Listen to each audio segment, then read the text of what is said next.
Hi and welcome back to my channel.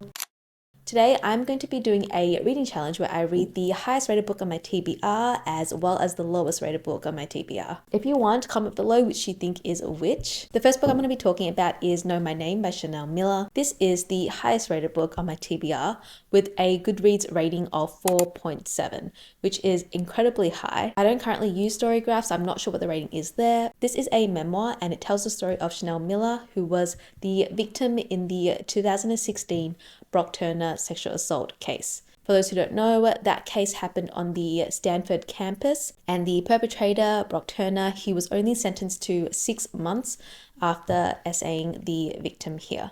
I don't live in America, but I remember at the time there being such a huge outrage, even here in Australia. So I am very keen to dive into this book and understand and know more about her story. And I know it's also going to be quite confronting and intense, but I think it is so important to hear her story and to share it as well. So yeah, keen to get started on this. The other book I have here is really good actually, by Monica Heisey, but this is the lowest rated book on my TBR with a Goodreads rating of 3.16. It's funny because I've actually seen a lot of good reviews and recommendations of this book on BookTok. Because of that, I am really intrigued to understand why it has such low reviews and how I would feel about it. I don't actually know what this book is about. I do like to go into books blind because I've been spoiled one too many times from synopses and summaries. So I'm going to keep it that way for this video, but I will be talking about, the plot and how I feel about it as we go through this video. So yeah, those are the two books I'm going to be reading for this vlog. I hope you enjoy.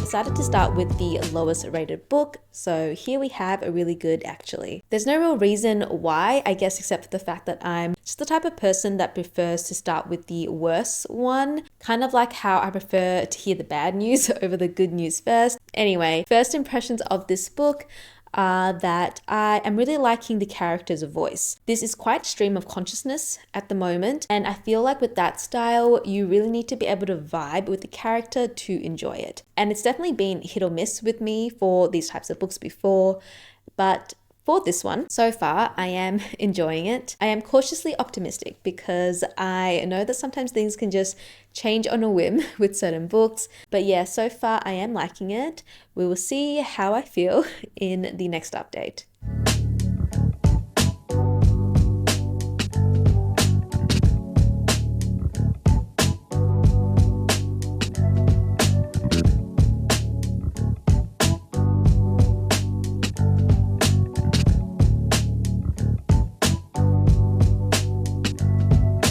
Now more than a little bit halfway through the book, so I wanted to have a little chat about my thoughts so far. I am actually really enjoying this.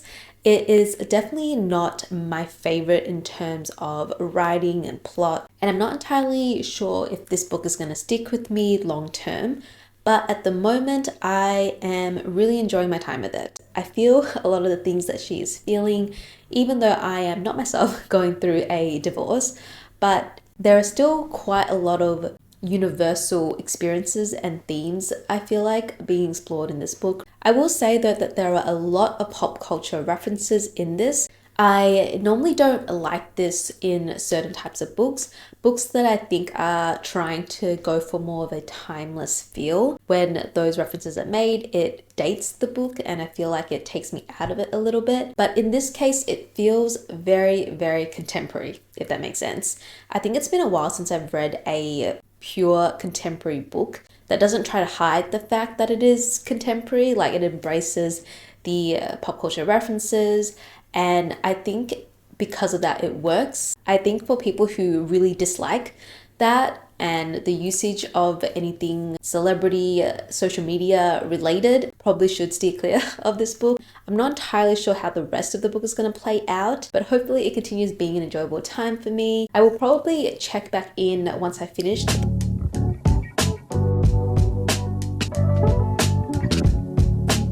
I finished really good actually. This was the lowest rated book on my TBR and I I don't get it. The rating and not the book. I mean, I kind of do, because I can definitely understand why it wouldn't be for everyone, but I personally really enjoyed it, actually.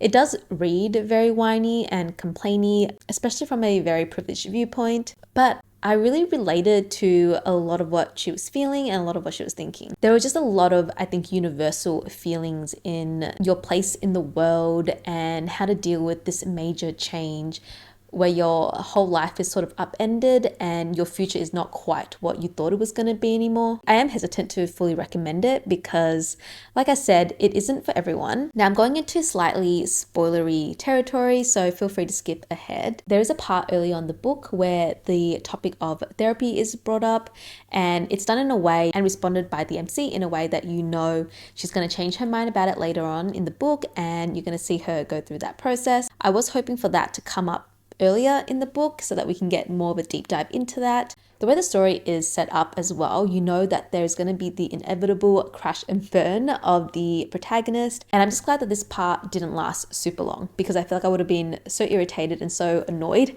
reading that. I kind of gathered though from the Goodreads reviews that they found that most of the book was like this, the annoying, irritating part where she is just making all of the mistakes. But I personally found that all the events leading up to the part where she goes too far, it had its place. I felt like it played out realistically and it played out nicely. So I never felt bored or super frustrated or annoyed at the character. But like I said, everyone had their own opinions about that aspect. It is a pretty long book, I think, for what it is though. But yeah, I definitely am in the minority for this. I ended up rating this a 4 out of 5 stars. It wasn't perfect, but I really enjoyed my time reading it. Now I'll be reading the highest rated book on my TBR, Know My Name by Chanel Miller, which is very much a different vibe to this book, and I can't wait to dive in.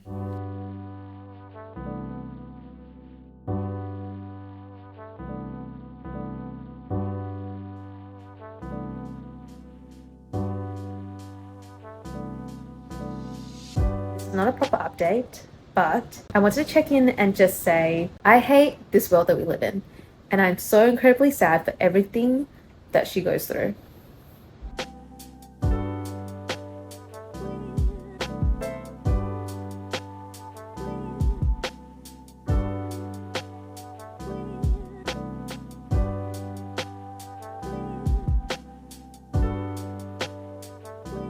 I've read up to about page 90 of this book, and I don't think I really have the words to describe everything this book is making me feel. Obviously, the events in this book are horrendous, but the way the author writes is incredible. In a way, I almost feel guilty about falling so in love with her words because of what she's actually describing. But Chanel Miller just has like an amazing way with words. I feel like it's been a while, maybe I never have read a book with this particular writing style, but she just recounts details in such a mesmerizing way, and the way she links it with past stories, with current discourse and commentary on what's happening in the wider world.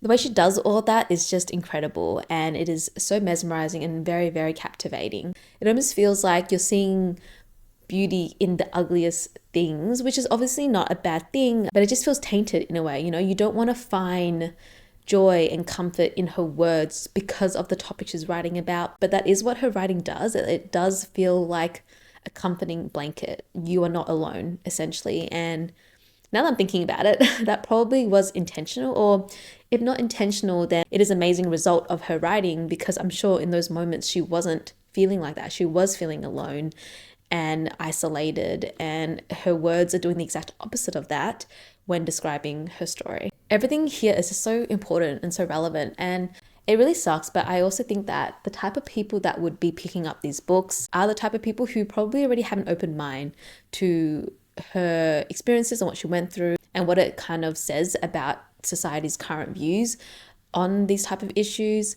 But you need the people who don't feel that way to read this and change their mind. Do you know what I mean? Like, the type of people who need to hear these words might not be picking up this book, and that makes me sad, because I feel like everyone should hear her story and try to change their mind to something that's not so harmful to so much of the world's population. I don't know if that is making any sense. I feel like I'm going on a little bit of a tangent here, but just there are so many attitudes currently that is so damaging to a lot of people, and that is touched on a lot in this book and is the reason or part of the reason why these events happen, or people feel like they can act this way or feel like they're entitled to a certain person's time and body.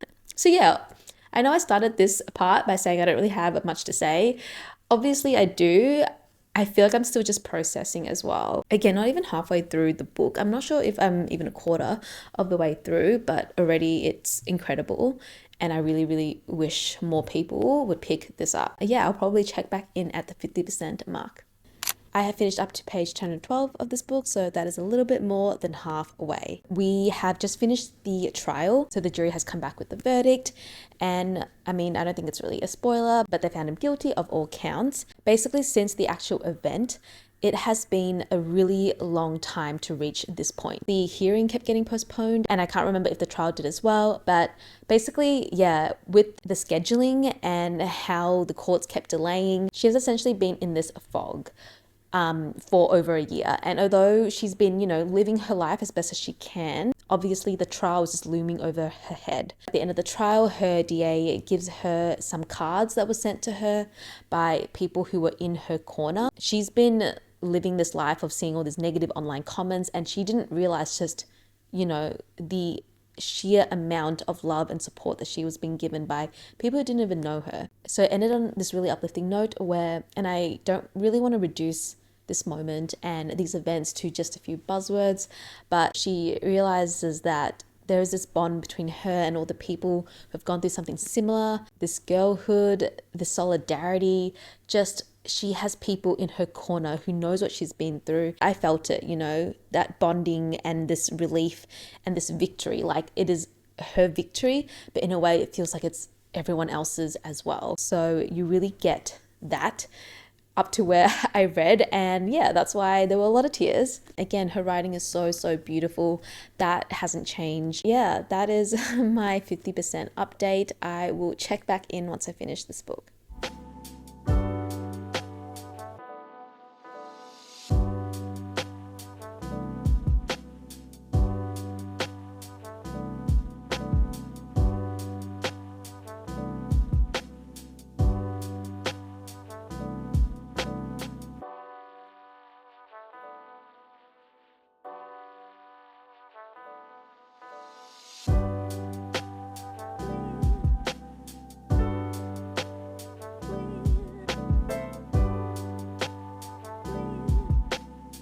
My first 5-star read of 2024. It is almost the end of August, and I have had 0 5-star reads so far this year. I've read 69 books and literally 0 5 stars until now. My feelings towards this book have not changed since my last 2 updates. This is incredible. It is an amazing, amazing book, and Chanel Miller is an incredible human. In the intro of this video, I kind of summarized this book by saying she is the victim of the Brock Turner essay case, but given all the talk about what being a victim means and her identity as more than just a victim, I do sort of want to retract that statement. There is no shame in being a victim, but I don't want to reduce her to just that, because she is her own human being who deserves so much more than being framed by one single moment, even if the courts were determined to keep her that way and keep her in that space. If I could make everyone in this world read this book, I would, because her story deserves to be told.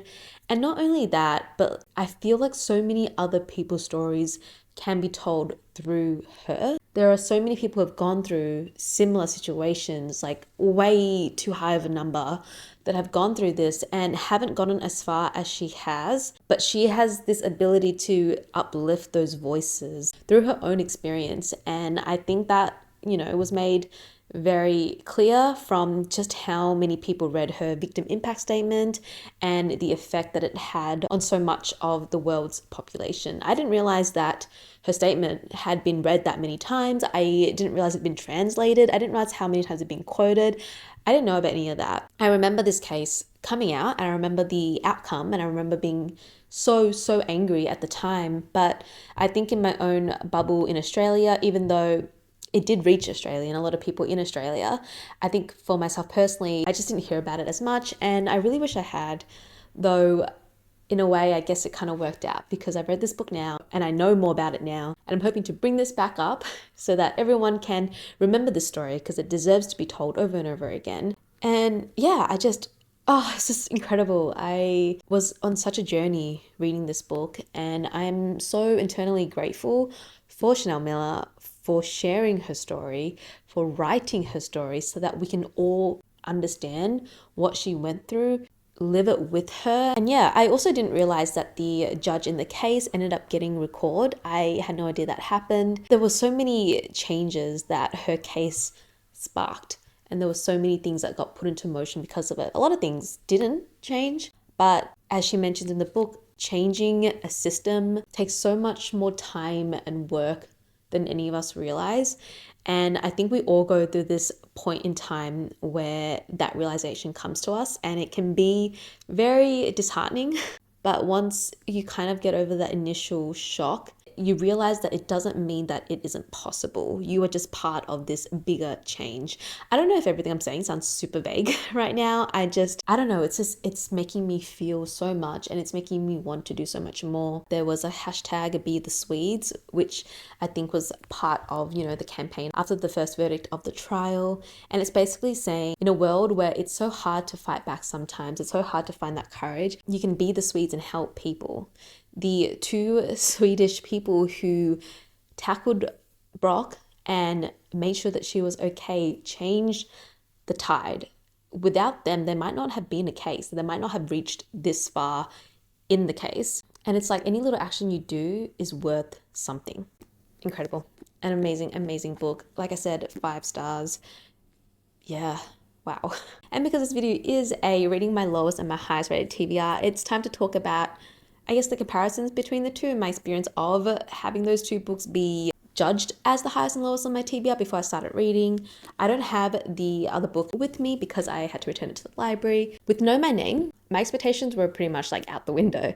Because it had such a low Goodreads rating, I went in expecting not much. I didn't think it was going to be a bad book because I know some Goodreads rating aren't exactly the most accurate in terms of my own personal taste, and I really enjoyed it. I definitely understood where people came from when they talk about how annoying the main character is, when they talk about how the book is just really repetitive and goes on without a point. So I understand the low ratings. I personally wasn't annoyed by it myself because I could really relate to a lot of the things that the character was going through, but I really enjoyed it. I liked it. I rated it 4 stars. But it wasn't until this book that I realized what that difference between 4 and 5 stars is for me. I rate a lot of book 4 stars. I DNF books quite quickly if I know I don't like it, so I don't tend to rate books that low. But I honestly had forgotten what a true 5-star book feeling was like for me until this. That doesn't diminish my feelings towards the other book, but I think reading this reminded me of what it feels like when you genuinely believe in the book that you are reading. Does that make sense? This had a lot to live up to. I tend not to put expectations of 5-star books onto books because I feel like that actually makes it worse for me. I expect too much. I'm disappointed.